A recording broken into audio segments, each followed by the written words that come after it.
Bonsoir Bernard. Bonsoir Birgitta. Nous avons le grand plaisir de vous présenter le podcast du webinaire que nous avons animé le jeudi 1er avril 2021 sur la thématique de la transition vers le travail hybride.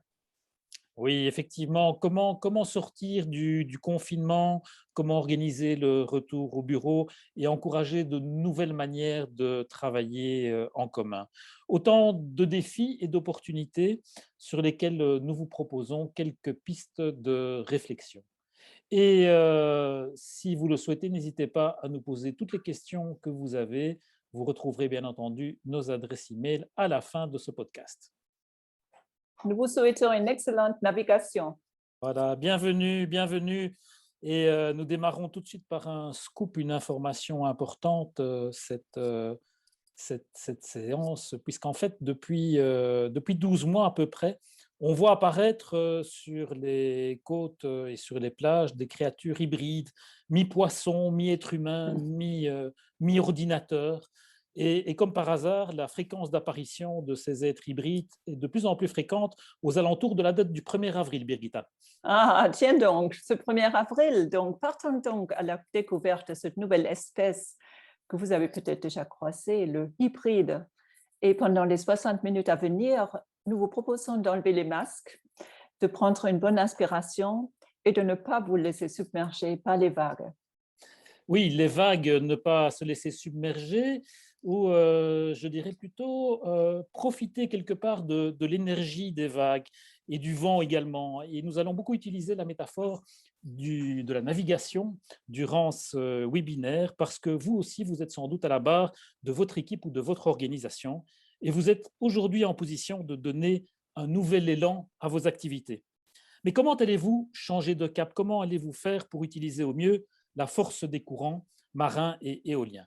En fait, nous explorerons durant cette soirée quelques constats, quelques pratiques, quelques processus et quelques outils pour mieux naviguer sur les océans du post-confinement et ainsi se donner toutes les chances de réussir le passage vers de nouvelles modalités de travail en commun, ce fameux blended working en anglais, traduit en français sous le terme de travail hybride, c'est-à-dire combiner ce qu'on appelle aujourd'hui le distanciel et le présentiel dans des proportions qui, bien entendu, sont souvent à redéfinir. Je m'appelle Bernard Stenier, je ne suis ni le nageur ni le marin que vous avez vu sur les deux premières photos. En fait, je suis facilitateur et accompagnateur de changement pour le CFIP. Je suis également professeur de développement humain et de développement organisationnel à la Solvay Brussels School de l'Université libre de Bruxelles. Et depuis 12 mois, j'ai développé de nouvelles compétences pour survivre dans les bourrasques du confinement et du travail à distance. Effectivement, Bernard, ça c'est un point commun que nous partageons. Moi non plus, je ne suis pas la navigatrice et même si je dois avouer, j'ai souvent le mal de mer lorsque je suis sur les océans en bateau. Je m'appelle Birgitta Bechtold et je suis coach, facilitatrice et accompagnatrice en projet ressources humaines et en changement au sein du CFIP. Et je vais co-animer ce webinaire avec Bernard et avec Maud, qui sera notre équipataire durant cette traversée. Bonjour à tous, je m'appelle Maud Beaune, je suis gestionnaire des demandes et des contrats au sein du CFIP. Alors le CFIP, c'est un réseau de plus de 40 talents qui répond aux besoins d'organisations, d'institutions, d'équipes comme les vôtres qui souhaitent bénéficier d'une perspective extérieure pour améliorer leur processus de transformation. Alors concrètement ce soir, comment ça va se dérouler ? En ce qui concerne donc notre webinaire, il durera 60 minutes et il sera enregistré pour ceux et celles qui rencontreraient d'éventuels problèmes techniques. Vos micros et caméras seront coupés, puisque ce soir, vous êtes plus de 150 personnes à être présentes à ce webinaire. Vous pourrez toutefois utiliser la fonction discussion si vous avez des problèmes techniques, pratiques ou logistiques. Par contre, nous vous invitons à utiliser la fonction Q&R questions-réponses pour nous adresser toutes vos questions, vos commentaires, vos remarques relatifs au webinaire. Nous y répondrons à la fin de la session ou juste après celle-ci, ça dépendra du nombre de réponses, de questions que nous aurons. Pardon. N'oubliez surtout pas de vérifier lorsque vous postez un commentaire ou une question que votre nom de famille et votre prénom figurent bien au-dessus de celui-ci. Nous reviendrons vers vous à la fin de ce webinaire pour vous transmettre toute une série d'autres informations. Un grand merci, Maude. Et démarrons donc immédiatement maintenant notre voyage et voyons, Birgitta, ce que nous avons au programme de la soirée. Allons-y, Bernard. Voilà, donc au programme ce soir, nous explorerons ensemble cinq grandes questions fondamentales pour pouvoir augmenter vos chances de réussir la transformation et la transition post-confinement et la mise en œuvre du travail hybride.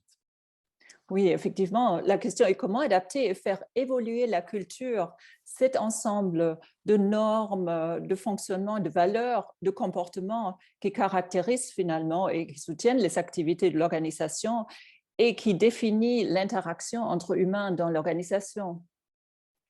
Oui, tout à fait. Donc, la culture est fondamentale, mais nous aborderons aussi la question du plan de transformation, car le passage vers le travail hybride exige de réfléchir tous ensemble à la création de nouvelles modalités de travail en commun et de s'assurer surtout que tout l'équipage est à bord du vaisseau. Et bien sûr, lorsqu'on parle de navigation, pas de navigation sans capitaine, sans barreur qui donne la direction à suivre et qui fait passer les messages clairs, spécifiques pour que chaque membre de l'équipe sache ce qu'on attend de lui ou d'elle pour mener bien le bateau à port.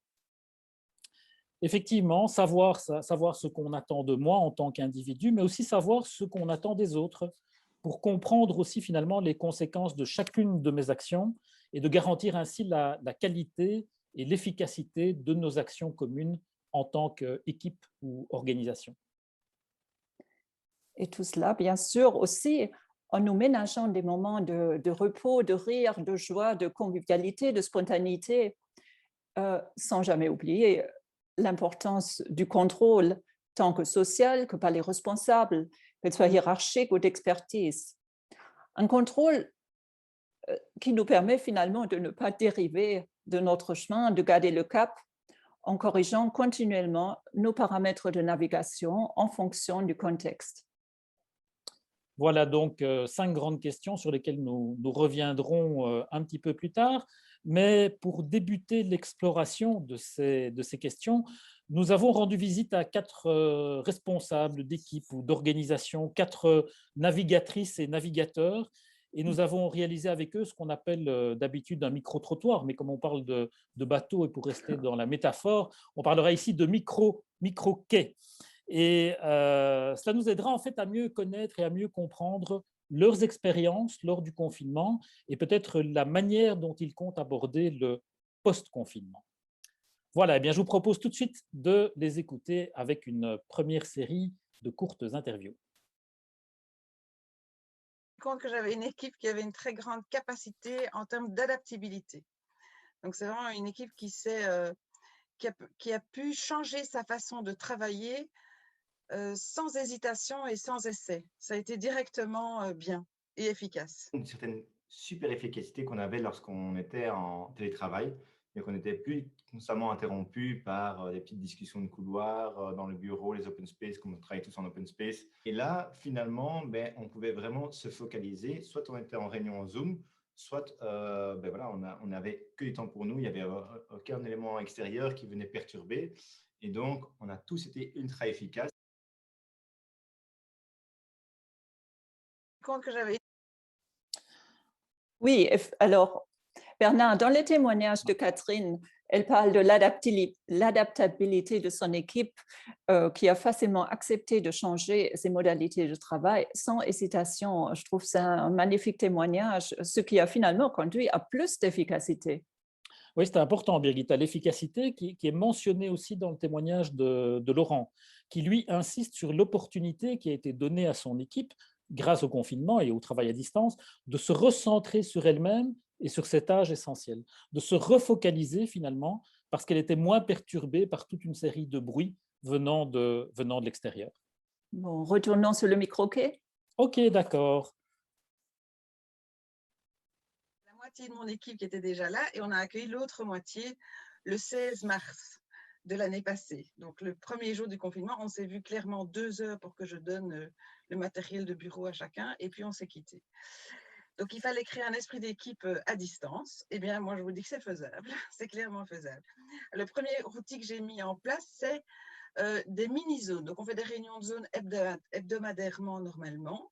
Et ici, on a fait des flash zones tous les matins. On se retrouvait à 8h30 ou 9h. On faisait un petit flash zone qui commençait toujours par un point moral. Les gens avaient besoin de parler de ce qui se passait.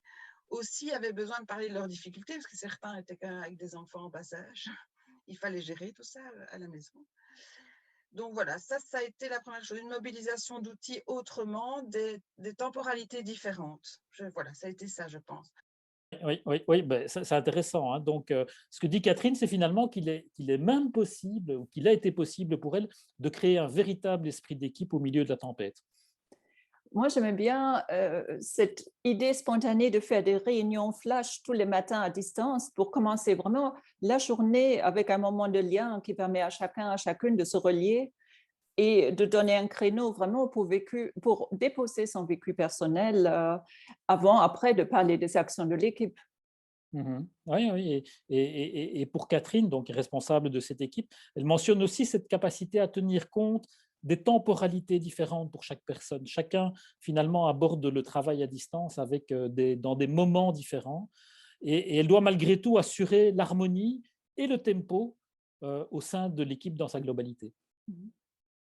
Moi, je trouve que c'est des idées déjà très intéressantes et très concrètes. Et en fait, voilà, nous sommes persuadés que toutes et tous qui écoutez dans ce webinaire, vous avez également développé pendant cette phase de confinement pour vous et avec votre équipe des nouvelles compétences ou modalités de travail en commun.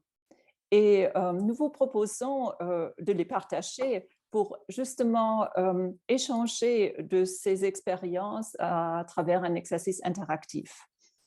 Donc, ce qui nous intéresse effectivement, c'est qu'est-ce que vous avez appris, vous et votre équipe, lors de ce confinement en matière de compétences développées.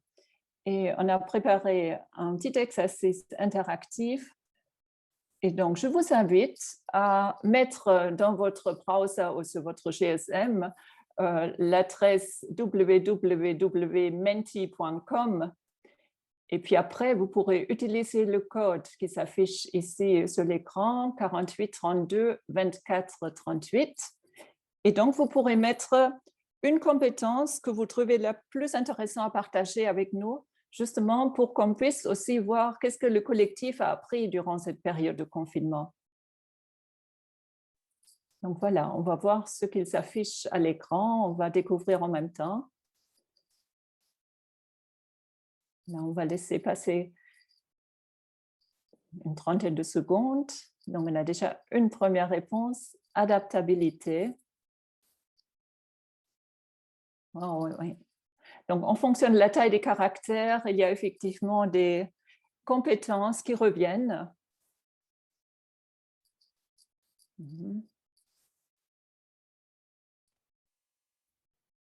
Donc, on voit quand même qu'au milieu de chaque crise se trouve aussi une grande opportunité. Et donc, explorer les nouvelles compétences qui ont été apprises, c'est extrêmement intéressant à titre individuel, mais aussi au niveau des équipes, bien sûr. Prendre connaissance des compétences qui sont développées par vos collaborateurs, vos collègues pendant cette période de confinement, en faire des leviers aussi, et peut-être aussi réattribuer certains projets en fonction de ce qui a été développé pendant cette période de confinement. C'est intéressant, hein, Birgitta, ce qu'on voit là.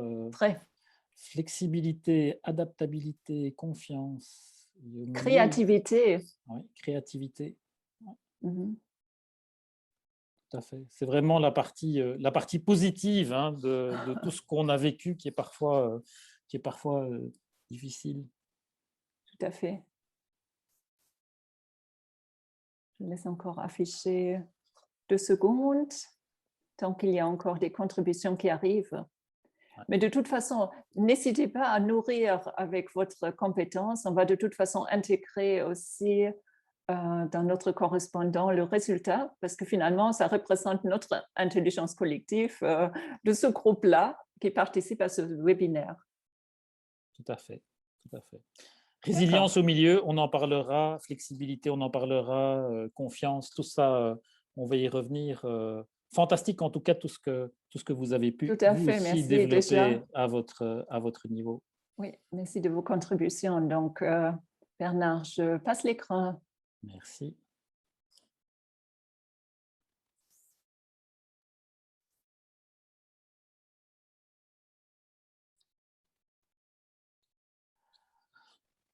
Voilà, eh bien, on va revenir maintenant à notre micro-quai et à la manière dont nos 4 navigatrices et navigateurs vont aborder maintenant la période post-confinement. Les défis qui, pour nous, CFIP, sont importants dans cette situation aujourd'hui plutôt de post-confinement. C'est donner envie à nos collaborateurs de revenir au bureau. C'est ce que j'appelle le retour au bureau. Alors, ça peut paraître insignifiant, mais non, pour nous, c'est très important parce que le retour au bureau, c'est aussi la possibilité évidemment de se voir, c'est aussi la possibilité je dirais, de développer aussi des moments de convivialité. La réussite de cet équilibre entre une présentielle, mais aussi ce que moi j'appelle une distancielle. Et le troisième défi, qui est pour nous très important, renforcer le sentiment d'appartenance. Important, parce que l'on sait qu'il y a évidemment un lien entre un sentiment d'appartenance et la qualité et la performance d'une équipe. Et je pense que c'est ça le premier défi.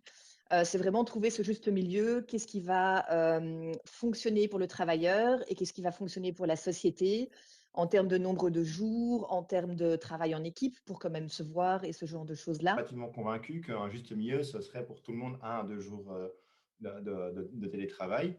Moi aussi, une de mes craintes, c'est un aspect un peu pragmatique des choses, c'est qu'à dire on m'embête beaucoup plus souvent en petites réunions ou en Zoom, même au travail.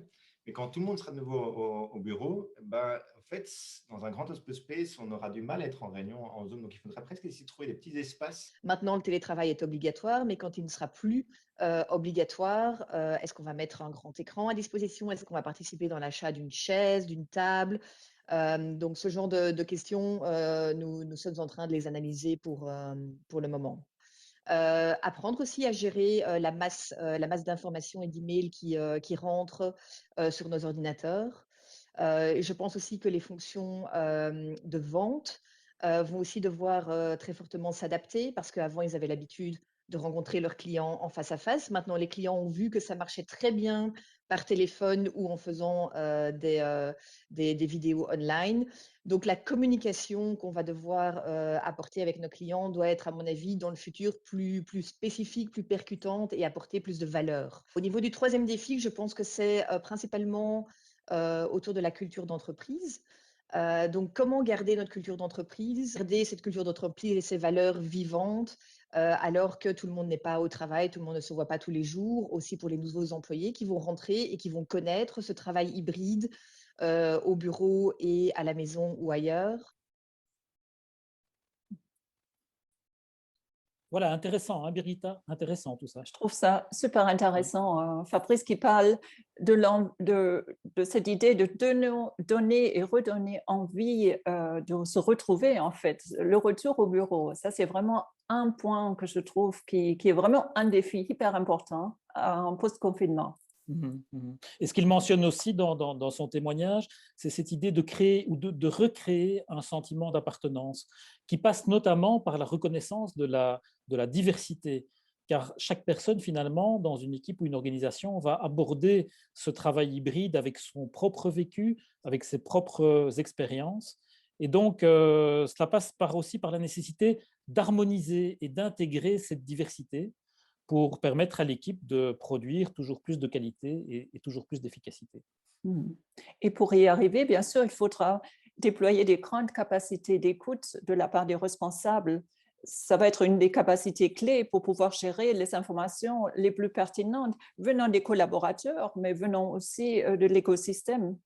Celles qui peuvent, comme Sandrine le disait, créer de la valeur pour l'équipe, mais aussi pour les clients, les usagers, pour tous les partenaires internes et externes. Donc, l'écoute et prendre le temps d'écouter, ça va être une clé importante. Sûrement, sûrement, sûrement. Et puis, comme le mentionnaient Sandrine et Laurent également, un grand défi, c'est comment réinventer les notions de temps et d'espace au travail.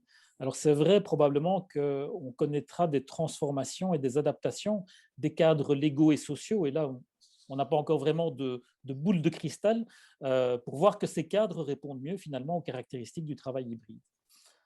Bon, ben, écoutons-les une dernière fois, cette fois-ci en nous parlant des opportunités qu'ils voient dans le post-confinement et le travail hybride. Je pense que c'est aussi un principe moteur, c'est une belle opportunité pour nous, c'est de développer ce qu'on appelle l'autonomie des groupes, l'autonomie des équipes. Et pour ça, je dirais que ce sont deux belles opportunités, développer la confiance, développer l'autonomie. Effectivement, quand on parle d'autonomie, il faut bien comprendre ce que ça veut dire, l'autonomie d'une équipe. Ça renvoie aussi à certaines obligations. Effectivement, quand on veut développer l'autonomie d'une équipe, ça ne signifie pas laisser faire. Hein. Pour qu'une équipe fonctionne bien en toute autonomie, il faut absolument avoir un cadre précis, il faut avoir des règles précises. Si je développe l'autonomie au niveau d'une équipe, en tant que responsable, moi, en fin de compte, par ce changement de paradigme, j'ai besoin d'autres indicateurs. Que mes indicateurs seront beaucoup moins opérationnels, mais sans doute beaucoup plus stratégiques. Comme pour chaque chose qui se passe, je pense qu'il y a du négatif et du positif. Forcément, avec le confinement, il y a beaucoup de négatifs, mais il y a aussi du positif. Je pense que la première opportunité, c'est que le fait d'avoir un travail hybride, où on est plus flexible, permet d'augmenter le bien-être du travailleur également, de ne pas passer des heures dans sa voiture dans les embouteillages, par exemple. Ça permet aussi d'attirer des nouveaux talents, peut-être, qui seront intéressés par la flexibilité qu'on aura à leur offrir. Et une autre opportunité que je trouve assez intéressante, c'est l'usage qu'on va faire du bureau. Jusqu'à présent et avant le confinement, on était obligé d'aller au bureau tous les jours. Maintenant, je pense que le bureau va plus être un lieu de collaboration. On va y aller vraiment quand on a besoin de voir son équipe, quand on a besoin de gérer un projet, de faire du brainstorming, quand il y a vraiment une finalité. Et oui, c'est une période de bouleversement, c'est vraiment la disruption, mais c'est effectivement une occasion, une opportunité unique pour réinventer et déployer des modalités de travail originales, nouvelles, plus créatives, comme par exemple pouvoir échanger à partir d'indicateurs d'évaluation des contributions. Le disait, mais aussi plus humain, vraiment des indicateurs pour valoriser le comportement aussi. Oui, tout à fait. Et il dit aussi bien cette différence finalement entre la liberté et l'autonomie. Hein. Comme le dit le proverbe, ma liberté s'arrête là où commence celle des autres. Et le travail à distance ne donne pas plus de liberté, il ne donne pas plus d'indépendance. Il nous oblige davantage à réfléchir en termes d'interdépendance. Comment est-ce que je vais prendre en considération l'impact de chacune de mes décisions ou actions sur l'efficacité de l'équipe entière, des autres collègues qui se trouvent très très loin peut-être derrière leur écran. Donc comment connaître, comment comprendre les conséquences de ce que je fais derrière mon écran sur la manière globale dont mon organisation répond aux besoins des utilisateurs finaux. Et finalement, toute cette transformation des modalités de travail en commun, ça va nous conduire à mieux utiliser les talents qui sont déjà au sein de l'équipe, mais aussi à révéler des talents insoupçonnés et surtout très intéressant et important pour chaque organisation, comment attirer de nouveaux talents. Donc, encore vraiment un grand merci à nos témoins pour ce partage que je trouve très enrichissant. Et puis finalement, durant ces 12 derniers mois, nous avons aussi découvert, chacun d'entre nous, chacun d'entre vous peut-être, pas mal de nouvelles choses. Alors notamment pas mal d'humour. On a vu passer sur nos écrans des notes humoristiques comme celle-ci qui nous ont permis probablement de relativiser toutes les difficultés qu'on a pu expérimenter à partir du mois de mars, du mois d'avril 2020. Oui, effectivement, l'humour, ça nous a bien aidé à aussi développer la résilience, mais il y avait aussi beaucoup d'informations, des études chiffrées, des analyses statistiques, des publications on avait tellement besoin d'apprendre et de comprendre. Mais voilà, il y avait vraiment une surinformation à un certain moment aussi. Mais rassurez-vous, aujourd'hui, on ne va pas passer trop de temps à la synthèse de toutes ces données. Je vous propose plutôt de nous tourner à nouveau vers les navigateurs, et cette fois vers des navigateurs professionnels, parce qu'il y a des skippers, des navigateurs qui choisissent le confinement pour réaliser un tour du monde à la voile et sans escale. Par exemple, François Gabard, qui est un marin français, et qui a gagné il y a quelques années la célèbre course en solitaire, le Vendée Globe. Écoutons tout de suite ce que François Gabard a à nous dire par rapport à cette notion de confinement. Je pense que ce qu'il faut aussi essayer de retenir quand on est tout seul sur un bateau, ou même d'ailleurs en équipage, et c'est quelque chose qui vaut aussi pour les gens qui sont confinés en famille, il faut essayer de bien faire la différence entre ce qu'on contrôle et ce qu'on ne contrôle pas. Il y a des choses qu'on ne contrôle pas aujourd'hui, qui sont à l'extérieur. Il ne faut pas essayer de perdre de l'énergie avec ça. Pour les marins, c'est pareil avec le vent, on essaie de le comprendre, on essaie de l'anticiper, mais à un moment donné, on ne peut pas le transformer, on ne peut pas le changer. Le rapport qu'on a au temps, qui est très très particulier quand on est en mer, et qui est aussi très particulier là pendant cette période de confinement, on a un rapport au temps différent. Je ne sais pas s'il va plus vite, moins vite, c'est juste un rapport au temps différent. Et ça, par contre, il ne faut pas essayer de lutter contre le temps, il faut le laisser passer, essayer de contrôler ce qu'on peut. Je pense que ce qu'il faut aussi. Donc, il y a vraiment des personnes qui vont en confinement volontaire pendant des mois pour leur passion. Ouais. Oui, c'est bizarre, hein, ça peut paraître bizarre, mais en même temps, c'est peut-être intéressant de retenir dans le témoignage de François Gabard deux grands messages. Hein. Il dit ne perdons pas trop d'énergie à vouloir contrôler ce qu'on ne peut pas contrôler ou ce qui nous échappe. Apprenons plutôt à bien nous préparer. Préparation, quelque chose de fondamental, et une préparation qui va permettre de finalement mieux anticiper tous ces changements inévitables et incontrôlables. Donc acceptons ces impondérables et lâchons prise quelque part pour ne pas nous enfermer dans des combats et dans des luttes qui seraient plutôt inutiles.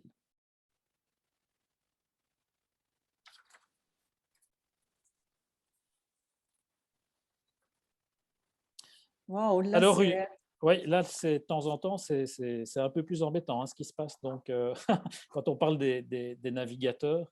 Donc, une autre belle leçon finalement de ces navigateurs de l'extrême, c'est dans leur capacité à pouvoir faire face aux accidents et pouvoir rebondir finalement. Lors de la dernière édition du Vendée Globe, le voilier d'un des participants, qui s'appelait Kevin Escoffier, a véritablement été coupé en deux par une méchante vague.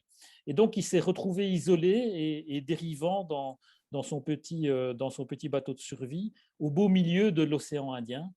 Et il n'a dû finalement sa survie qu'aux efforts de trois autres participants qui se sont déroutés pour lui porter secours. Et le plus beau dans l'histoire, c'est finalement que l'un de ces trois participants qui s'est dérouté, Yannick Bestaven, a finalement remporté cette dernière édition du Vendée Globe au début de cette année 2021. Quel bel exemple de teamwork et de collaboration. Ce qui nous amène à porter notre nuage de compétences acquises pendant le confinement. Et le concept de résilience a été beaucoup popularisé par le psychiatre français Boris Cyrulnik, qui est accessible sur les chaînes françaises, à la radio, et voilà, qui a vraiment donné beaucoup d'informations sur ce mot résilience, qui est vraiment la capacité de revenir à un état d'équilibre, de voir des nouvelles possibilités, et ça, c'est en lien avec le présent. Et la résilience, c'est vraiment cette capacité à pouvoir réagir et repartir, rebondir de l'avant après un traumatisme. Et c'est bien probable que chaque personne n'aura pas traversé ces 12 derniers mois comme un traumatisme. Et pour cela, la faculté à dire était peut-être suffisante. Mais pour les autres, il est important quand même de mettre qu'elles sortent peut-être un peu cabossées quand même de cette pandémie. Et il faut leur donner l'opportunité de raconter aussi leur histoire, de poser leur vécu et de s'appuyer sur les autres pour repartir et pour se réinventer. Tout à fait, tout à fait. Bien, ben après tous ces témoignages et réflexions, je propose de repartir et d'explorer en fait quelques nouvelles routes, hein, comme on le dit dans la navigation, explorer de nouvelles routes en revenant à nos cinq questions de base que nous avons mentionnées au début de ce webinaire et essayer finalement de trouver des pistes concrètes pour aborder ce fameux virage vers le travail hybride. Il s'agit à chaque fois, bien entendu, de quelques balises que nous allons vous donner pour vous aider à maintenir le bon cap. Mais chacune de ces balises nécessite évidemment une adaptation au contexte de votre propre équipe, de votre propre organisation et surtout beaucoup d'entraînement et de mise en pratique pour faire évoluer votre bateau dans la bonne direction. Donc, notre première question autour de la culture organisationnelle vise à définir quels sont les éléments d'une culture organisationnelle qui soutiennent le déploiement d'un mode de travail hybride.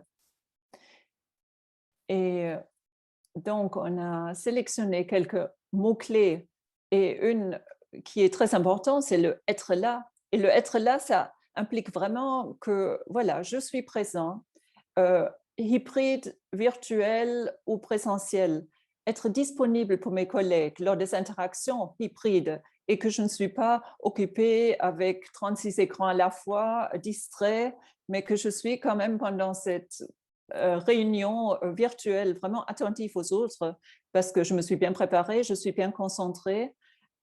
C'est vraiment une qualité, un respect et aussi une posture à avoir qui me fait du bien et qui fait du bien à mes interlocuteurs. Être là, c'est aussi être un exemple pour tous mes collègues. Parce qu'on connaît la frustration si nous sommes distraits sur des appareils et chacun mérite cette présence réelle et surtout donner un focus à mon travail est beaucoup plus satisfaisant aussi. L'exemplarité, hein, c'est vraiment quelque chose clé. C'est vraiment une dimension très forte pour pouvoir faire émerger aussi un sentiment de ce qu'on appelle la confiance éclairée au sein de l'organisation ou de l'équipe. La confiance éclairée par opposition à la confiance aveugle. La confiance aveugle qui est quelque part l'obéissance aux instructions hiérarchiques. Désormais, le travail hybride se construit davantage sur la confiance partagée. Et finalement, une troisième dimension de cette culture organisationnelle qui peut favoriser le déploiement du travail hybride réside dans une réflexion permanente à avoir sur le sens commun et sur la raison d'être de notre équipe ou de notre organisation. Pourquoi et comment existons-nous ensemble? Et surtout, quel va être l'impact du travail hybride sur notre mission quotidienne? La deuxième question évoque la nécessité d'établir un plan de transformation et de s'assurer que chaque personne puisse comprendre, l'accepter et surtout adhérer à ce plan de transformation. Oui, effectivement, il faut un plan parce que ce passage vers le travail hybride, voilà, ça ne s'improvise tout simplement pas. Il faut penser à impliquer les collaborateurs dans l'établissement, par exemple à travers des enquêtes, des discussions face à face, des groupes de discussion, comprendre leurs besoins, une implication qui stimule cette acceptation et l'adhésion à toutes les phases du plan, parce qu'on est dans une période de changement. Donc, comme chaque projet de changement, cela nécessite une communication en amont, pendant et après. Et voilà, je pense que la situation représente une opportunité unique pour encourager également l'autonomie de chaque personne à se mobiliser, à participer et donc de favoriser l'interdépendance.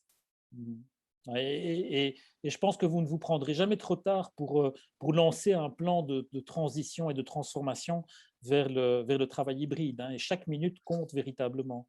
Et faites toujours cela avec suffisamment d'agilité en appliquant par exemple le principe de l'élastique, hein, vous le connaissez sans doute. Si l'élastique est trop souple, donc si on n'a pas un cadre rigoureux, mais finalement on ne pourra pas mettre ensemble tous les éléments importants. Si par contre l'élastique est trop tendu, s'il commence à se rigidifier, eh bien l'élastique en fait risque de casser. Donc testez régulièrement votre plan de transformation vers le travail hybride et adaptez-le dès que nécessaire en fonction des expériences qui seront vécues par tous vos collaborateurs.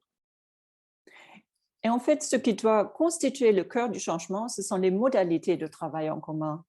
Ce ne sont pas les outils pour y arriver. Ce n'est pas parce que nous avons digitalisé certains processus qu'on peut parler de travail en commun.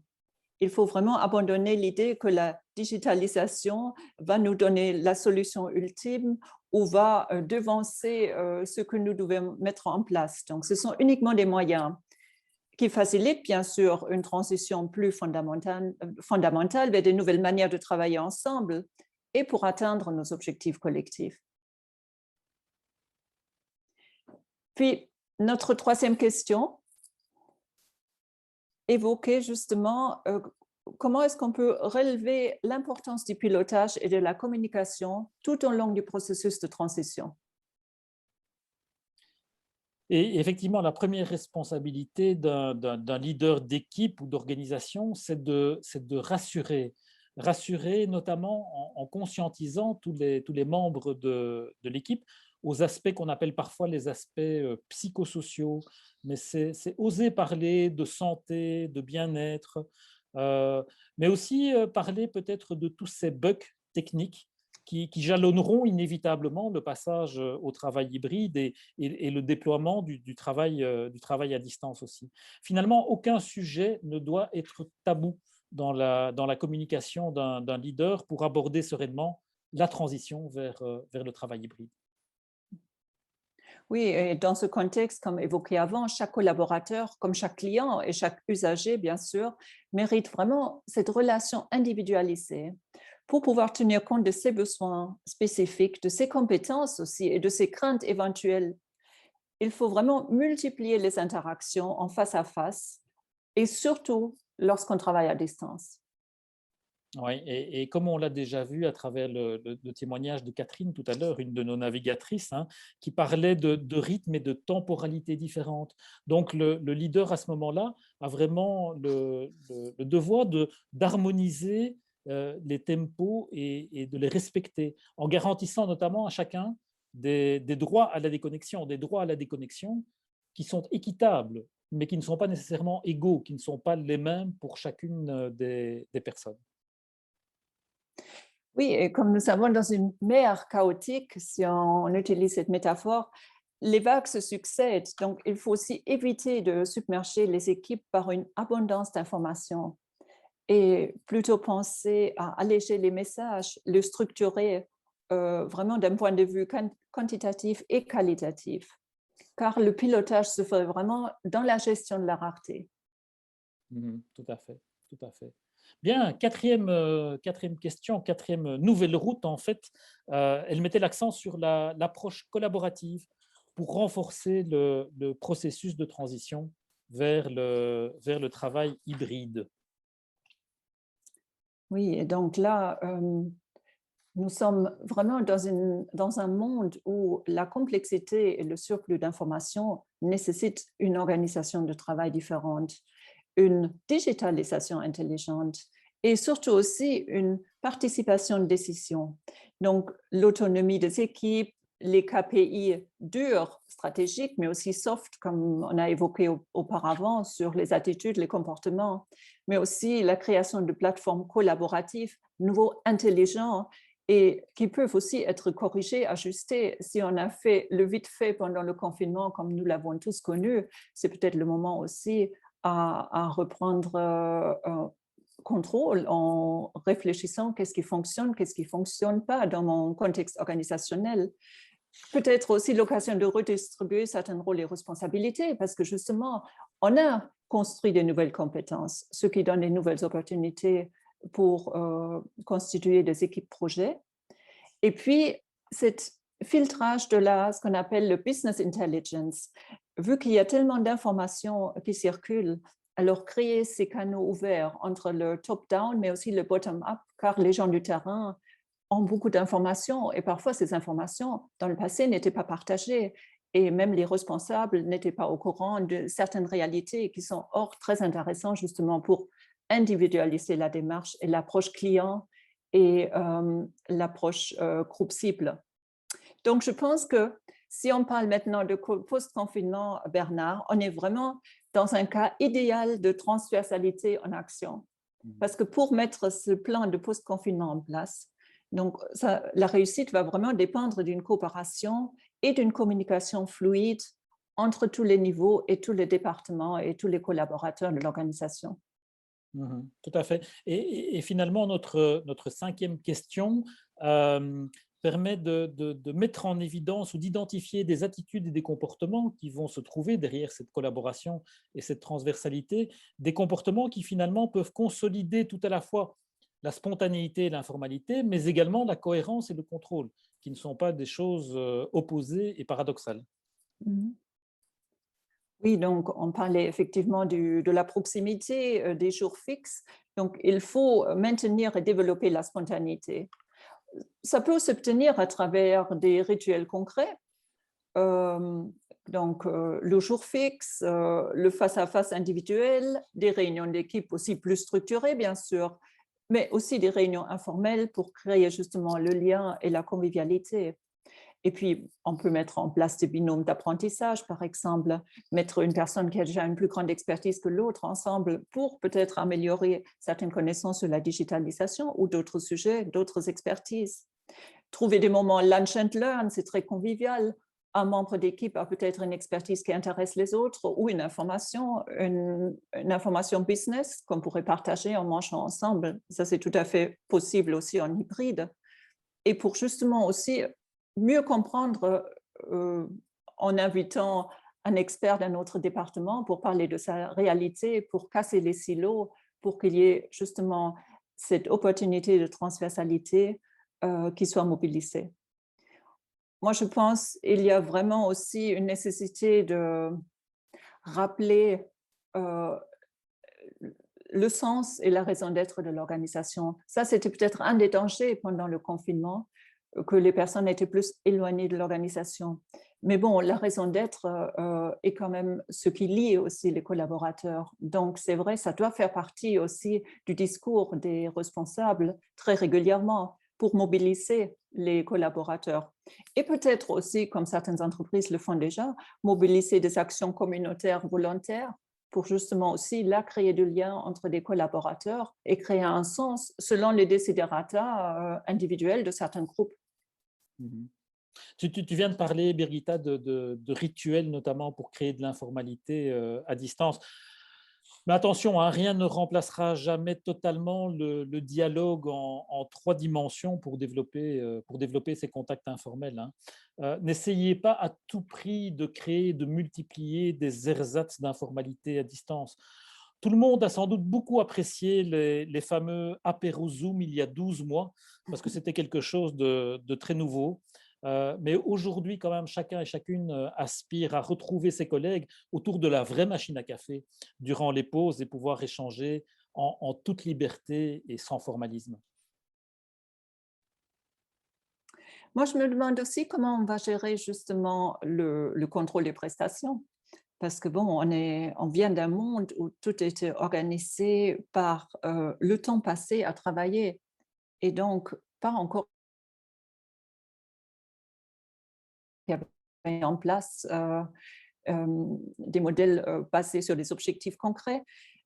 Mais je pense dans l'avenir, dans une organisation de travail qui sera plus axée sur les résultats, le nombre de kilos vendus ou le nombre de plaintes traitées. Donc, tout ça va devoir se mettre en place et les cadres légaux et sociaux vont probablement aussi évoluer et dans des modalités de travail caractérisées par la confiance éclairée, comme tu disais, Bernard, et l'interdépendance. Chaque personne aura peut-être le droit de devoir se autocontrôler aussi, d'assumer une responsabilité, d'avoir aussi plus de pouvoir de décision, mais en même temps aussi des responsabilités bien explicitées, ce qui permet effectivement d'avoir aussi une forme d'autonomie plus grande.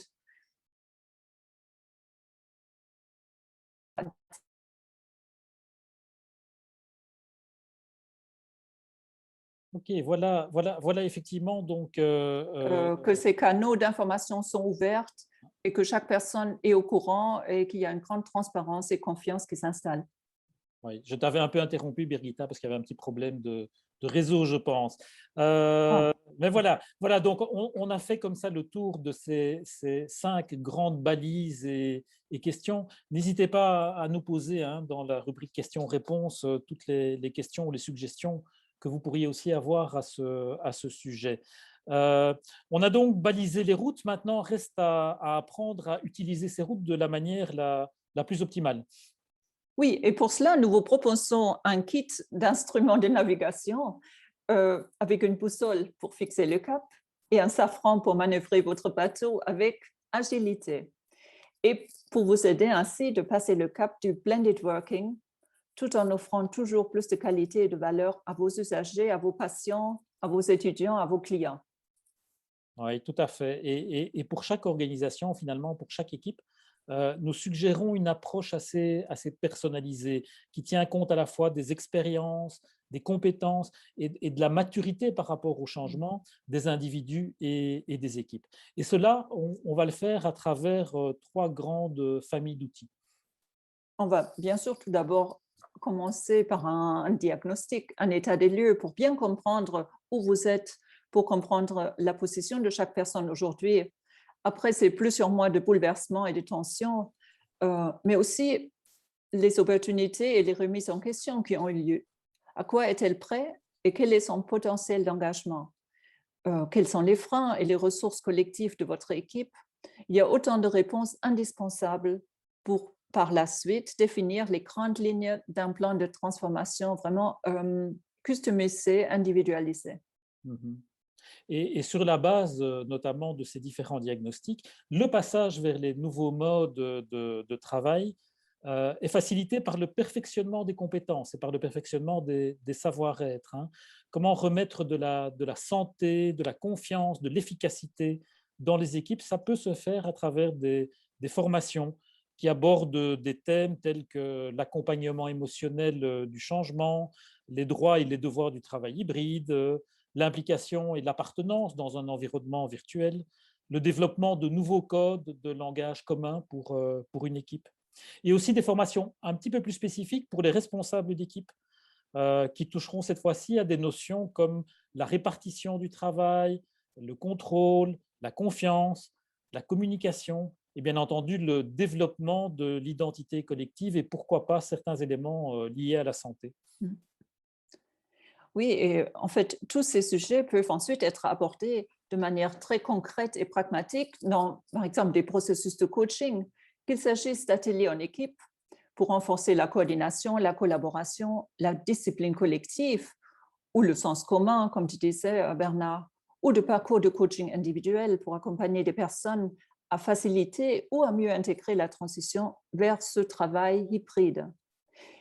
Et comme notre volonté est toujours de vraiment individualiser la combinaison de ces 3 approches en fonction du contexte de votre organisation, c'est évidemment avec plaisir et grand intérêt que nous répondrons à toutes vos demandes d'intervention. Mais avant d'en arriver là, il est temps maintenant de regarder qu'est-ce qui se passe en réel dans notre Q&A, dans questions-réponses. Maud a collationné, je pense, tout au long du webinaire, les différentes questions qui sont arrivées de la part de nos participants.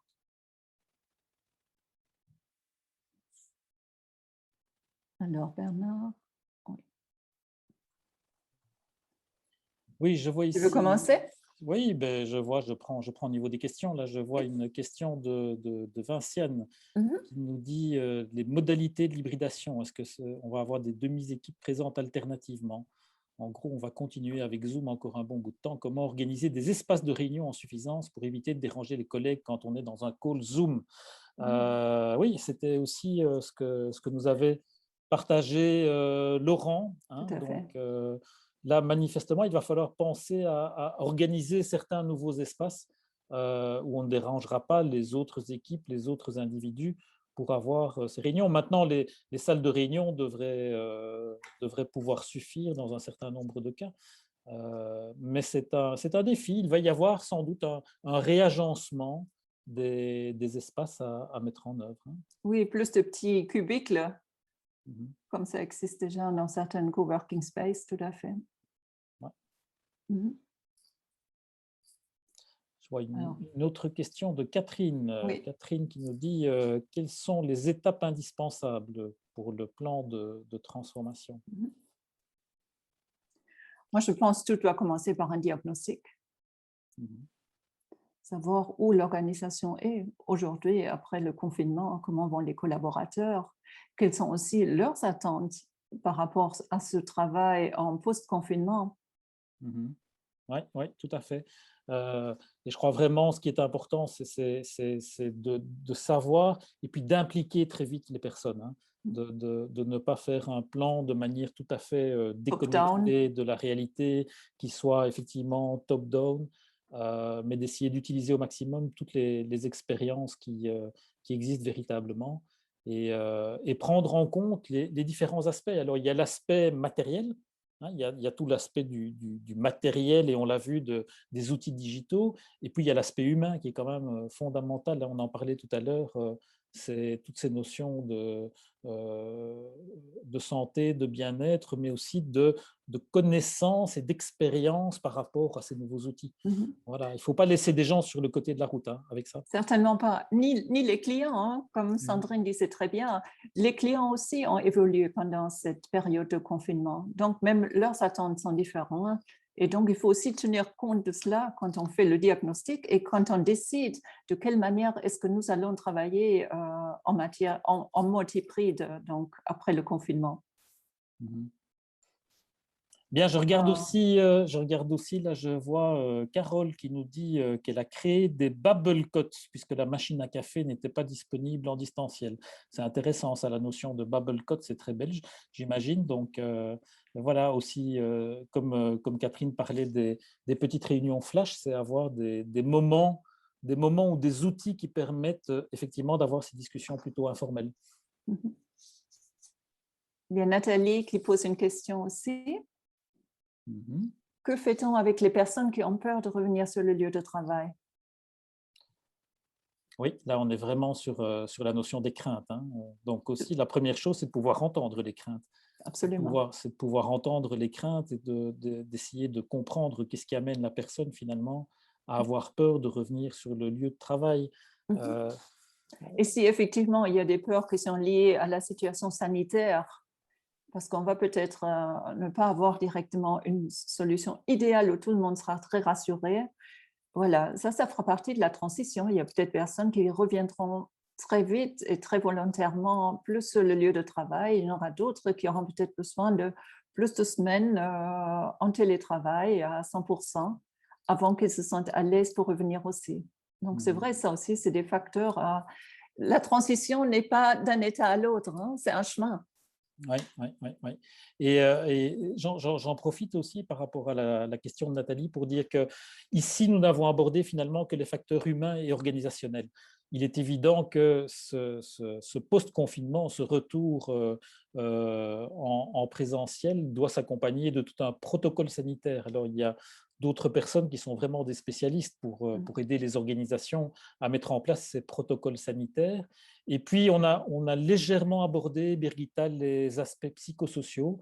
Nous avons des collègues aussi au CFIP qui proposeront en fait des accompagnements et des formations beaucoup plus liées à ce moment-là, à ces aspects, notamment à l'aspect légal du psychosocial. Hein, j'y pense parce que aussi, par rapport aux personnes qui ont peur, on peut avoir une discussion avec la hiérarchie, mais on peut aussi avoir une discussion avec la personne de confiance dans les organisations. Tout à fait. Ouais. Oui. Alors, d'autres questions? Alain, Derrick, nous n'avons pas forcément la main sur l'organisation des espaces. Que faire? Oui, ben quand même essayer. Je crois que on est vraiment dans une transformation. On est vraiment dans une transformation. Je pense que les organisations qui sont capables de se remettre en question, et notamment au niveau des espaces, sont celles qui seront le plus à même de bien prendre ce virage du digital. Et on peut faire preuve de créativité aussi. Je me souviens dans les nuages de mots, c'était ces mots adaptabilité, flexibilité, créativité. Ben, même si on est contraint par 4 murs, hein, je dirais, pour un espace, comment faire preuve de créativité à l'intérieur de ces 4 murs? Et de nouveau, quelque chose qui peut sans doute être fait de manière collaborative avec l'équipe. Sigrid nous dit, je vois un risque si certains collègues davantage en présentiel et d'autres moins.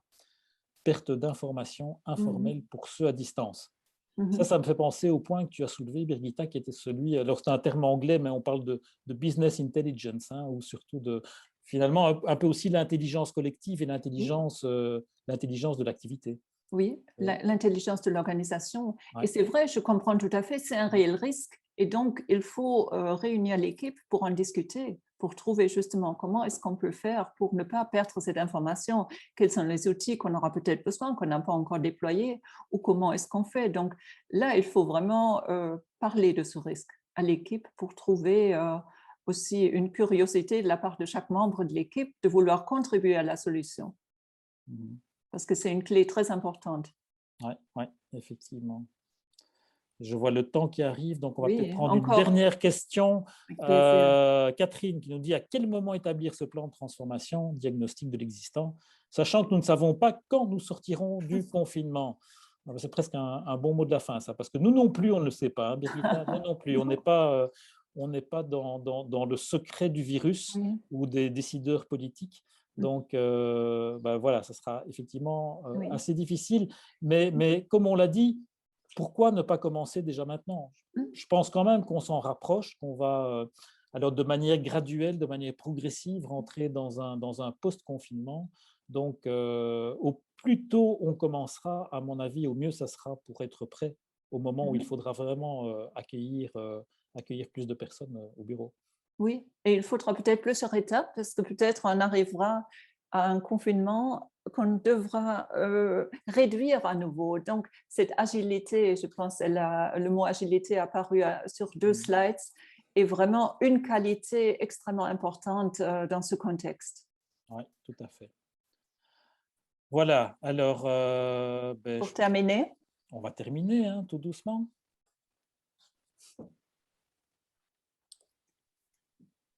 Alors, on voulait clôturer avec une métaphore, Bernard. Oui, tout à fait. Tout à fait. La métaphore de la clémentine. En fait, la clémentine, vous le savez sans doute, c'est un fruit hybride. C'est hybride, comme le travail hybride, le blended working. Hein. Quelqu'un demandait quelle est la traduction du blended working. C'est ça, c'est le travail hybride. Hein, avec une combinaison donc, du distanciel et du présentiel.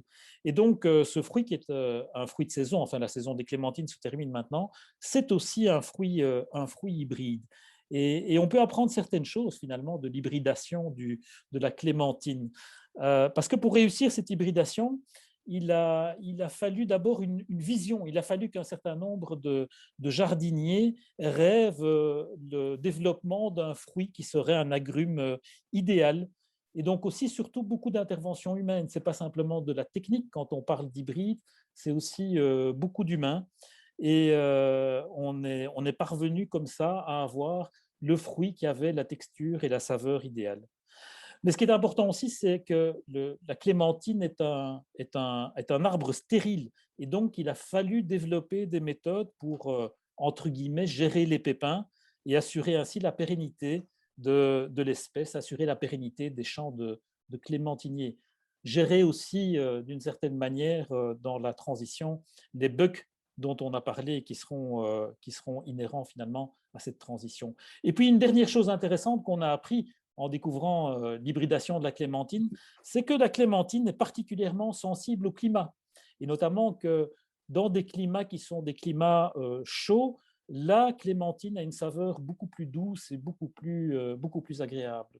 Donc là aussi, par analogie, dans le travail hybride, ce qui sera important, c'est de créer un climat qui est chaleureux, mais aussi un climat qui est finalement fait de beaucoup de confiance, cette fameuse confiance partagée dont on a déjà parlé à plusieurs reprises.